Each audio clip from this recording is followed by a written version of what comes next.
நான் தான் அனுமன்ட்டு அறிமுகம் கொடுக்கிறாரு ஆஞ்சநேயர். ஆஞ்சநேயர் பீமனை ஆரத்தழுவி, தம்பி உன் எதிரியால உன்னை ஒண்ணுமே செய்ய முடியாதுன்ட்டு ஆசி கொடுக்கிறாரு. அடுத்து தொடர்ந்து பீமன் பயணம் செய்ய அங்க ஒரு மலரை பார்த்து பறிக்க போகும்போது அரக்கர்கள் அதை பார்த்து தடுக்க அவ்வளவு பேரையும் அடிச்சு வீசிட்டாரு. இந்த தகவல் குபேரனுக்கு போகுது. பீமன் இல்லாதது தெரிஞ்சு சராசரன் ஒரு அரக்கன் திரௌபதி அடைய ஆசையில அங்க வந்து தருமன், நகுஷன், சகாதேவன், திரௌபதி எல்லாரையும் தூக்கிட்டு ஓடுறான். இதை தெரிஞ்ச பீமன் அவனை அடிச்சு வீசி அவனை கொன்னு போடுறாரு. எல்லாரும் ஒரு வழியா இமய உச்சிக்கு வந்துட்டாங்க. அங்க சித்தர் சாரணர்கிட்ட ஆசி பெறுதாங்க. அடுத்த ஒரு நாள் பீமன் மட்டும் தனியா காட்டுக்கு போக அங்க ஒரு மலைப்பாம்பு இருந்து அது இவனை அங்கேயே சுத்து போடுது. பீமனால அசைய கூட முடியல. தர்மர் பீமனை காணுட்டு அவன் இருக்க இடத்த கண்டுபிடிச்சு பாம்பு அவனை சுத்தி இருக்கிறத பார்த்துட்டு, நீ யாருன்ட்டு கேட்க அந்த பாம்பு, நான் நகுஷன்ட்டு ஒரு மன்னன், அகஸ்தியர் சாபத்தால நான் பாம்பா இருக்கேன், நீ என்னோட விவாதம், அதான் என் சாம விமோச்சனன்ட்டு சொல்லுது. ரெண்டு பேரும் பாம்பை வணங்க நகுஷன் ஆசி கொடுத்துட்டு விண்ணுலகம் செஞ்சார். அப்புறம் எல்லாரும் இருக்கக்கூடிய இடத்துக்கு போறாங்க. அந்நேரம் இந்திரலோகத்தில இருந்து ஒரு தேர் வருது. அதுல இருந்து அர்ஜுனன் இறங்கி வந்து நடந்ததையெல்லாம் சொல்றாரு. எல்லாரும் இதை கேட்டு சந்தோஷம் ஆகுறாங்க. இப்படியே ஒரு வழியா 10 வருஷம் வனவாசகம் போயிருது. இன்னும் ஒரு 2 வருஷம் தான் பாக்கி. காட்டுல உள்ள கோயிலுக்கு எல்லாரும் போக அந்த நேரத்துல ஒருத்தர் கார்மேகவனத்துல பாண்டவர்களை பார்த்ததா அஸ்னாபுரத்துக்கு போய் திருதராஷ்டிரன்ட்ட போய் அவங்கள பார்த்தேன்ட்டு நடந்ததை சொல்றான். இதை விட பஞ்ச பாண்டவர்கள் காட்டுல நல்லா இருக்காங்கன்ட்டு தெரிஞ்ச துரியோதனன் லைட்டா வைத்தறிச்சல் இல்ல ரொம்பவே கவலைப்படுறான். உடனே சகுனி, நம்மளும் காட்டுக்கு போய் நம்ம சிறப்பை காட்டுவோம். அப்புறம் திருதராஷ்டிரன்ட்ட வந்து காட்டுல கொடூரமான மிருகங்கள் நிறைய தாக்குது, நாங்க அதனால காட்டு விலங்க காப்பாத்த காட்டுக்கு போறோம்னு சொல்லிட்டு மனைவி, பிள்ளைகள், சகோதரர்கள் எல்லாருக்கும் வசதியான டிரெஸ் நகையெல்லாம் போட்டு பாண்டவர்கள் இருக்க இடத்து பக்கத்திலே கூடாரம் போட்டு தங்குறாங்க. அவங்க தங்கின இடத்து பக்கத்திலே கூட்டம் கூட்டமா கந்தர்வர்கள் குளிக்க இவனுக்கு இது பிடிக்காம துரியோதனன் இங்க யாரும் இருக்க கூடாதுன்ட்டு விரட்டி விடுதான். இதனால கந்தர்வர்களுக்கும் துரியோதனனுக்கும் போர் வருது. சித்திரசேரர் கந்தர்வர்களுக்கு சப்போர்ட்டா போர் போட கர்ணனோட தேரை அடிச்சு உடைக்க துரியோதனன் குரூப் பயந்து ஓடுறாங்க. கொஞ்சம் பேர் மட்டும் ஓடல. அதுல துரியோதனன் கொஞ்சம் பேரை கையை கட்டி கரகரன்னு இழுத்துட்டு போறாங்க கந்தர்வர்கள். கௌரவர்கள் அதான் துரியோதனன் குரூப் கொஞ்சம் பேர் தப்பி ஓடினதுல ஒரு சிலர் தர்மர்கிட்ட வந்து துரியோதனனை காப்பாத்துங்கன்ட்டு கெஞ்சுறாங்க. பீமன் அவனுக்கு இது வேணும் அணுவிக்கட்டுன்னு சொல்ல தர்மர், தம்பி ஆபத்துல யாரா இருந்தாலும் நம்ம காப்பாத்தணும், அவங்கள காப்பாத்துவோன்ட்டு சொல்ல துரியோதனன் காப்பாத்துங்க காப்பாத்துங்கன்ட்டு பாண்டவர்கள்ட்ட கத்தி கூப்பாடு போட அவர்களும் காப்பாத்துறாங்க. போர்ல இறந்த கந்தர்வர்களை இந்திரன் உயிர் பிழைக்க வைக்கிறாரு. துரியோதனன் வெக்கத்துல தலை குனிஞ்சு நிக்க தர்மர், ஒழுங்கா உன் இடத்துக்கு போய் நல்லபடியா ஆட்சி பண்ணிட்டு சொல்லி அனுப்பி வைக்கிறார். நடந்த கதைய துரியோதனன் கர்ணன்ட்ட புலம்ப, அட இதெல்லாம் ஒரு போரா, இனி வரும் பாரு போரு, அப்ப அர்ஜுனனை நான் கொல்லுவேன். இதை கேட்கும் லைட்டா துரியோதனுக்கு மனசுக்குள்ள சந்தோஷம். ஒரு யாகம் நான் பண்ண போறேன், ராயசூய யாகம் செய்ய போறேன்ட்டு கர்ணன்ட்ட துரியோதனன் சொல்லிட்டு கிளம்புறான். ஆனா புரோகிதர்கள் ராயசூய யாகம் செய்ய விடல.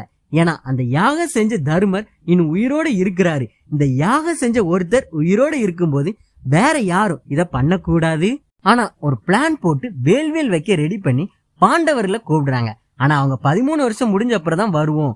பீமன் இந்த 13 வருஷம் மட்டும் முடியட்டும், வேல்வேல துரியோதனன் என்ன பண்ற பாருங்கன்ட்டு சொல்றான். இங்க வராததுனால அஸ்தினாபுரத்துல இருந்தவங்க விதுரர் கலந்து கொள்ள வேல்வேல் சிறப்பா பண்றான் துரியோதனன்.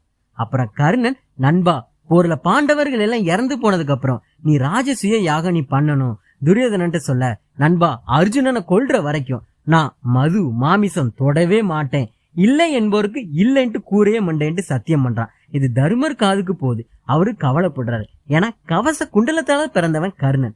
அப்படி இருக்கும்போது அவனை தோற்கடிக்கிறதுலாம் கஷ்டமான விஷயம். அப்ப வியாசர் தோன்றி தானம் தர்மம் பலனெல்லாம் பத்தி தர்மரிடம் தெளிவா சொல்லி மறைஞ்சு போறாரு. பாண்டவர்கள் வனவாச காலம் கிட்டத்தட்ட முடிய ஸ்டேஜுக்கு வந்த உடனே துரியோதனன் எப்படி அவங்க அழிக்கிறதுன்ட்டு யோசிக்கிறான். அப்ப துர்வாசர் அங்க வந்தாரு. அவர் கொடுத்த மந்திர சக்தினாலதான் கன்னி பருவத்துல இருந்த குந்தி கர்ணனை பெற்ற காரணம். அவரை நைஸா கரெக்ட் பண்ணி நம்ம பக்கம் இழுப்போம், நல்லா உபசரிப்போம். அவரிடம் துரியோதனன் உபசரிப்பு கண்ட சந்தோஷத்துல உனக்கு வேண்டிய வரம் கேளுன்ட்டு துர்வாசர் கேட்க, துரியோதனன், முனிவரே நீங்க பாண்டவர்கள் இருக்க இடத்துக்கு போனோம், அங்க எல்லாரும் நல்லா சாப்பிட்ட பிறகுதான் நீங்க போகணும்ட்டு சொல்றான். இதுக்கு பின்னால இருக்க காரணம் துரியோதனனுக்கு தெரியும். அது என்னன்னா, எல்லாரும் சாப்பிட்ட பிறகு போனா அட்சய பாத்திரத்துல உணவு இருக்காது. அவருக்கு சாப்பாடு கொடுக்கலன்னா கோபம் வரும். அந்த கோபத்துல அவர் சாபம் கொடுத்து அவங்கள அழிச்சிருவாருன்ட்டு அவன் நினைச்சான். துர்வாசரம் இவன் சொன்ன மாதிரி போறாரு. திரௌபதிக்கு இனி எப்படி சாப்பாடு போடுவோன்ட்டு கவலை. கண்ணனை வேண்டா. கண்ணன் அந்த அச்ச பாத்திரத்தை கொண்டு வான்ட்டு சொல்ல அதுல எதுலுமே சாப்பாடு இல்லைன்ட்டு திரௌபதி சொல்ல, பரவாயில்ல நீ கொண்டு வான்ட்டு கண்ணன் சொல்றாரு. அதுல ஒரே ஒரு சோத்து பறக்க மட்டும் இருக்கும். அத கண்ணன் வாயில போட பாரதம் முழுசும் பசி போயிட்டு. குளிச்சுட்டு வந்த துர்வாசர் இது வரைக்கும் அவர் அப்படி ஒரு சாப்பாடு சாப்பிட்டதே இல்ல. அப்படி ஒரு ருசி. துரியோதனன் கணக்கு தப்பா போயிட்டு. பாண்டவர்கள் அடுத்து சில நாள் போக வேட்டைக்கு போறாங்க. திரௌபதி மட்டும் அங்கேயே இருக்கா. அப்ப சிந்து நாட்டு மன்னன் ஜெயத்ரதன் அந்த காட்டுல திரௌபதிய பார்த்து, இந்த பார்த்த உடனே காதல் வரும் அந்த மாதிரி எல்லாம் சொல்லுவாங்களா, அதே மாதிரி அவன் பார்த்ததும் காதல் ஜெயத்ரதனுக்கு வர இந்த திரௌபதிட்ட சொல்ல, அடே நான் கல்யாணம் முடிஞ்சவான்ட்டு அவ சொல்ல, அவன் எதுவுமே காதுல வாங்காம காமத்துல அவன் மேலாடைய மட்டும் அவிழ்த்து தூக்கிட்டு போறான். வேட்டைக்கு போன 5 பேர் ஏதோ தப்பா இருக்கேன்ட்டு வந்து பார்க்க நடந்தது தெரிஞ்சு தேர் போன வண்டி தடத்தை விரட்டி போய் அவனை போரிடுறாங்க. பீமன் பயங்கரமா அவனை தாக்கி தர்மர்கிட்ட கூப்பிட்டு வாரான். தர்மர் இவனை விற்று, இவன் நமக்கு மைத்துனன், துரியோதனன் தங்கையோட துச்சனின் கணவர், இவரை விட்டுருன்னு சொல்ல பீமனும் விடுதான். தலை குனிஞ்சு போன ஜெயத்ரதன் கங்கை கரையில கடுமையான தவத்துல இருக்கான். அப்ப சிவன் அங்க காட்சி அளிக்க, உனக்கு என்ன வர வேண்டும் கேளுன்ட்டு கேட்க, பாண்டவர்களை கொல்ல சக்தி எனக்கு வேணும். அதுக்கு சிவன், கண்ணன் துணை இருக்க, உன்னால அவங்கள ஒண்ணுமே செய்ய முடியாது, அவங்கள கொல்லவும் முடியாது, வெல்லவும் முடியாது. ஆனா ஒரே ஒரு நாள் மட்டும் அவங்க கூட நீ பலமா சண்டை போட சக்தி உனக்கு தாரேன். ஆனா இத வச்சு அவங்கள அழிச்சிடலாம் மட்டும் நீ நினைக்காதன்னு சொல்லிட்டு அந்த வரத்தை கொடுத்துட்டு மறைஞ்சு போறாரு. இந்த ஜெயத்ரதன் தான் 13வது நாள் போர்ல அபிமன்ய கொஞ்சான். 13 வருஷம் வனவாசம் காலத்துல 12 வருஷம் ஒரு வழியா முடிஞ்சு கடைசி ஒரு வருஷத்துல பல சோதனைகள் வருது. வேள்வியலுக்கு உதவுற கடைக்கோள் ஒண்ணு முனிவர் இழந்தாரு. அது மான் கொம்புல மாட்ட அந்த மான் பயங்கரமா ஓடுது. அதை மீட்டு தாங்கன்ட்டு பாண்டவர்கள்ட்ட முனிவர் கேட்கிறாரு. பாண்டவர்களும் மான துரத்தி பிடிச்சு பார்க்க முடியல. ஏன் நமக்கு இந்த சோதனை? பாஞ்சாலி அவமானப்படுத்தின அவங்கள அன்னைக்கே கொன்னு போட்டிருக்கணும், அவனை கொல்லாம விட்டதுனாலதான் இந்த சோதனையான்ட்டு பீமன் நினைக்கிறான். நாக்குல நரம்பு இல்லாம பாஞ்சாலிய அவதூறா பேசினப்பவே அவனை அன்னைக்கே நான் கொன்னு இருக்கணும்ட்டு அர்ஜுனன் நினைக்கிறான். சகுனி மாய சூதாட்ட சொன்ன அப்பவே அவனை நான் போட்டிருக்கணும், அதான் இந்த சோதனைன்ட்டு நினைக்கிறான் சகாதேவன். அவங்க எல்லாருக்கும் தண்ணி தாக எடுக்க நகுலனை தண்ணி கொண்டு வர சொல்லி அனுப்புறாரு தர்மர். நகுலனும் ரொம்ப தூரம் தண்ணி ஒரு குளத்துல இருக்கத பாக்குறாரு. அது பக்கத்துல போய் தண்ணி பிடிக்க போகும்போது நெல்லுன்ட்டு ஒரு சத்தம் கேக்குது. அவன் அதை கண்டுக்காம தண்ணி குடிக்க அங்கேயே மாண்டு கீழே விழுறான். என்ன இது, ரொம்ப நேரம் ஆகியும் நகுலன் இன்னும் வரலையன்ட்டு தர்மர் சகாதேவனை போய் பார்த்துட்டு வந்துட்டு அனுப்பி வைக்கிறாரு. அவனுக்கும் அதே சத்தம் கேட்க அவனும் கண்டுக்காம அந்த தண்ணியை குடிச்சு இறந்து போறான். அடுத்து பீமன் அர்ஜுனனும் 2 பேரும் தேடி போக அதே மாதிரி நடக்க அவங்களும் கீழே விழுந்து மாண்டு போறாங்க. தர்மர் ஐயோ ரொம்ப நேரம் ஆயிட்டே யாருமே காணுமேட்டு அவரு தேடி போக எல்லாரும் இறந்து கிடக்கிறத பார்த்து பயங்கரமா அழுதாரு. நாக்கு தொண்டையெல்லாம் வறண்டு தண்ணி குடிக்கலான்ட்டு போக இவருக்கும் அந்த சத்தம் கேக்குது. நில், அந்த தண்ணியை குடிக்காதே, என் பேச்ச கேட்காம தண்ணி குடிச்சனாலதான் இவங்க இறந்து போயிட்டாங்க. நான் ஒரு கேள்வி கேட்கிறேன், நீ அதுக்கு பதில் சொல், இல்லாட்டி உனக்கும் இந்த கதிதான்ட்டு சொல்லுது. தர்மர் தாராளமா கேளுன்ட்டு சொல்ல எச்சன் தருமனை பார்த்து கேள்வி கேட்க ஆரம்பிக்கிறார். சூரியனை உதிக்க செய்வது யார்? பிரம்மான்ட்டு சொல்ல அடுத்து சூரியன் எதில் நிலைத்து நிற்கிறான்? சத்தியத்தில். ஒருவன் எதனால் சிறப்படைகிறான்? மன உறுதியா. சாதுக்களுடைய தர்மம் எது? தவம். உழவர்களுக்கு எது முக்கியம்? மழை. விதைப்பதற்கு எது சிறந்தது? நல்ல விதை. பூமியை விட பொறுமை மிக்கவர் யார்? தாய். வானினும் உயர்ந்தவர் யார்? தந்தை. ஒரு மகனும் உயிர் பெற்றவன் யார்? மகன். மனிதனுக்கு தெய்வத்தால் கிடைத்த நன்மை எது? மனைவி. இந்த மாதிரி பல கேள்வி கேட்டுக்கிட்டே இருக்கிற தர்மர் பதில் சொல்லிக்கிட்டே இருக்கிற. அவர் உன் பதில் கண்டு நான் வியப்படைகிறேன், உன் தம்பில யாருக்காவது ஒருத்தனை தான் உயிர் தருவேன்ட்டு கேட்க தர்மர் நகுலன் உயிர் பெற வேண்டும்ட்டு சொல்ல அதை கேட்ட எச்சன், ஆடா மகாவீரன் அர்ஜுனன் பீமன் இருக்க, நீ ஏன் நகுலனும் உயிர் உனக்கு முக்கியம்ட்டு கேட்க? என் அப்பாவுக்கு குந்தி மாந்திரின்ட்டு 2 மனைவி, 2 பேர் எனக்கு அம்மா தான். என் அம்மா குந்திக்கு மகனாக நான் உயிரோடு இருக்கேன். அதே மாதிரி சின்னம்மா மாத்திரிக்கு மகனாக ஒருத்தன் உயிரோடு இருப்பதான் தர்மம். அதனாலதான் நகுலன் உயிர் வேணும்ட்டு சொல்ல அவன் பறந்த மனசை பார்த்து எல்லாருக்கும் உயிர் கொடுக்கிறாரு. நான் ஒரே ஒரு கேள்வி கேட்கவா? யாராலும் வெற்றி கொள்ள முடியாத என் தம்பிகளை கொன்னு மறுபடியும் உயிர் கொடுத்த நீங்க யாருன்ட்டு கேட்க, நான் உனக்கு தெய்வீக தந்தை, நீ உன் கொள்கையை சோதித்து பார்த்தேன், உனக்கு என்ன வரம் வேணும் அதை கேள், நான் தாரேன்ட்டு சொல்ல நாங்க தேடி வந்த பொருளை கண்டுபிடிக்க முடியல, முனிவருக்கு அரணையோட கூடிய கடைக்கோள் தர வேண்டும் கேட்க மானாக வந்து கடைக்கோள் எடுத்தது நான் தான், இதை வச்சு கொண்டு கொடுக்கிறாரு. ஆனா இது உனக்கான வரம் இல்லை, இன்னும் ஒரு வரனாலும் கேளுன்ட்டு சொல்ல 12 வருஷம் வனவாசகம் நல்லபடியா முடிஞ்ச மாதிரி 1 வருஷம் அநியாய வாசம் வெற்றிகரமா முடியணும்னு கேட்டேன். உங்களை யாராலும் கண்டுபிடிக்க முடியாது, நீங்க வெற்றி வீரர்களாக திகழ்வீர்கள் வரம் கொடுத்துட்டு மறைஞ்சு போயிடுவாரு. பாண்டவர்கள் கடைக்கோள் முனிவர்கிட்ட கொடுத்து வணங்குறாங்க. லாஸ்டா 1 வருஷம் அநியாய வாசம் எப்படி நல்லபடியா முடிக்கணும்ட்டு விராட நாட்டுக்கு தேர்வு செய்யறாங்க. ஒருவரும் மாறு வேடம் தேர்வு செய்யறாங்க. சமயக்கலையில வல்லன் நான், அதனால வல்லன்ட்டு பேரோட மன்னருக்கு சாப்பாடு செஞ்சு கொடுக்க வேலையை நான் செய்வேன்ட்டு பீமன் சொல்றாரு. தங்கன் பேரோட துறவி கோலம் போட்டு நான் இருக்கேன்ட்டு தர்மர் சொல்றாரு. அர்ஜுனன் இந்திரலோகத்துல 1 வருஷம் சாபத்தால நான் திருநங்கை வேஷம் திருக்கண்ணலை பேரோட அரச குமாரிக்கு நடனம் கத்து கொடுக்க போறேன்ட்டு சொல்றாரு. நகுலன் குதிரையை பத்தி எனக்கு நல்லா தெரியும், அதனால தாமக்கிரந்திட்டு பேர்ல குதிரையை நான் வளர்க்குறேங்கிறான்.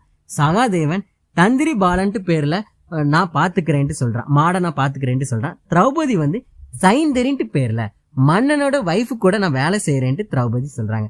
இப்படி 6 பேர் அவங்கவுங்க புது புது பேர்ல ஒரு வேலை சொல்லிக்கிறாங்க. அப்புறம் அவங்க ஆயுதம் எல்லாம் ஒரு சுடுகாட்டுல யாருக்குமே தெரியாத இடத்துல ஒளிச்சு வைக்கிறாங்க. காவி உருவத்துல தர்மர். அப்புறம் எல்லாரும் இந்த மாதிரி மாறிக்கிறாங்க. கங்கன் பேர்ல அரசனை சந்திக்கிறாரு. மன்னர் தர்மரை ஏத்துக்கொண்டு இங்கேயே இருக்க சொல்றாரு. பீமன் சமையல் வேலை தெரியும்ட்டு நம்பிக்கை ஊட்ட மாதிரி சொல்ல விராடர் அவனை அரண்மனையில சமையல்காரன் தலைவர் பதவி கொடுக்கற. அடுத்து திருநங்கை வேஷத்துல அர்ஜுனன் திருக்கண்ணலைய நான் ஆடல் பாடல் பண்ணுவேன், மன்னரோட மகளுக்கு கட்சி தருகிறேன்ட்டு சொல்ல அர்ஜுனனை வேலைக்கு எடுக்கிறார். அடுத்து நகுலன் வாரான். தாம திறந்தின் பேர்ல குதிரையை நான் நல்லா பாத்துக்குவேன்ட்டு சொல்ல அவனையும் எடுக்கிறார். அடுத்து சகாதேவன் தந்திரபாலண்டு பசுவை பாக்குற வேலையை செய்யறான். அடுத்து திரௌபதி சைந்தரி பேர்ல சேர்ந்துக்கிறான். இப்படி அங்க 10 மாசம் நல்லா போச்சு.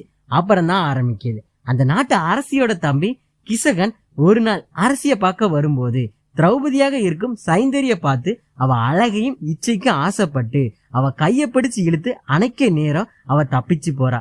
இவன் எட்டி மிதிச்சு தள்ளுறான். அவ அப்படியும் தப்பிச்சு ஓடிடுவா. பீமன் அவளை பார்த்து ஒரு ஐடியா கொடுப்பாரு. அதே மாதிரி பண்ண கட்டில்ல பீமன் போரைய மூடி படுத்திருப்பான். கிசகன் அவதான்ட்டு நினைச்சு கட்டில்ல விழ பீமன் அவனை அடிச்சு கொள்றான். ஆனா கிசகனை கந்தரவர்கள் தான் கொல்லுவாங்கன்ட்டு அந்த அரசன் நினைப்பான். சைந்தரி தான் இதுக்கு காரணமா இருக்குன்ட்டு அவளை வெளியே போக சொல்லுவாங்க. சைந்தரி இன்னும் ஒரே ஒரு மாசம் மட்டும்தான்ட்டு கெஞ்ச அந்நாட்டு அரசியும் சரின்ட்டு விட்டுருவாங்க. 13 வருஷம் முடிய நேரம் வர வர துரியோதனன் கடுப்பா இருக்கும். எப்படியாவது இவங்களை கண்டுபிடிச்சா நிபந்தனை மீறிட்டாங்கன்ட்டு மறுபடியும் வனவாசகம் அனுப்பலான்ட்டு பிளான்ல இருப்பான். உடனே ஆளுங்களை அனுப்பி எல்லா நாட்டுக்கு போய் தேடுங்கன்ட்டு அனுப்பி விடுறான். ஒற்றன் ஒருவன் ஒரு செய்தியோட வருவான். விராட நாட்டுல கிசக்கன் ஒரு பெண்ணால கொல்லப்பட்டான்ட்டு சொல்ல துரியோதனன் கண்டிப்பா இது திரௌபதியா தான் இருக்குன்ட்டு விராட நாட்டுக்கு போக பிளான் பண்ண போர் ஆரம்பிக்கிறாங்க. தென் திசை வட திசைன்ட்டு சண்டை நடக்க தென் திசைய பீமன் பாத்துக்கிறான். காட்டுல அவங்க ஒளிச்சு வச்ச ஆயுதங்கள்லாம் எடுக்கிறாங்க. அதுல காண்டிவம் ஆயுதத்தை ருத்ரனுக்கு கொடுக்கறான். ருத்ரன் பாண்டவர்கள் நீங்கள் தானான்ட்டு சொல்ல ஆமான்ட்டு அர்ஜுனன் எல்லாரும் பத்தி சொல்றான். 1 வருஷம் மறைஞ்சு வாழதான் இங்க வந்தோன்ட்டு சொல்றான். நீங்க கூட இருக்க எங்களுக்கு என்ன பயம், நான் யாரிடையும் அதை சொல்ல மாட்டேன்ட்டு சொல்றான். தேர்ல அர்ஜுனன் அனுமன் கொடி ஏந்தி தேர் எடுக்கிறான். கர்ணன் அத அர்ஜுனன் தான்ட்டு அவனை நான் தான் கொல்லுவேன்ட்டு சொல்ல போர் பயங்கரமா போகுது. அர்ஜுனன் ஒரே நேரத்துல 2 அம்பு விடுதாரு. அதுல ஒண்ணு துரோணர் பாதத்தை வணங்குது, இன்னொன்னு காது பக்கம் போகுது. இந்த விராட போர்ல தனியா நின்ன அர்ஜுனனை கர்ணர், பீஷ்மர், துரோணர், துரியோதனன், அசோத்தாமன் யாராலையும் வீழ்த்த முடியல. இந்த போர்ல அசோத்தாமன் மட்டும் அர்ஜுனனுக்கு சவாலாக இருந்தான். மீது எல்லாரையும் ஈஸியா வெஞ்சு முதுக காட்டி ஓட வைக்கிறான். ஓடுன துரியோதனன் பார்த்து நீ ஒரு நல்ல வீரன் தானே, அப்புறம் ஏண்டா ஓடுற, மீண்டும் சண்டைக்கு வாண்டு போருக்கு கூப்பிட துரியோதனால வெற்றி பெறவே முடியல.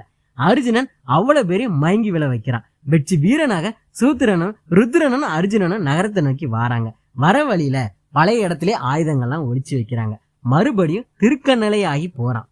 விராட மன்னன் என் மகன் வெற்றி பெற்றான்ட்டு சொல்ல அதுக்கு தர்மன் அந்த வெற்றிக்கு காரணம் உன் மகனாக இருக்காது, திருக்கண்ணலையா தான் வெற்றி கிடைச்சிருக்குன்ட்டு சொல்ல கோவத்துல அடிக்கிறான். ரத்தம் வருது.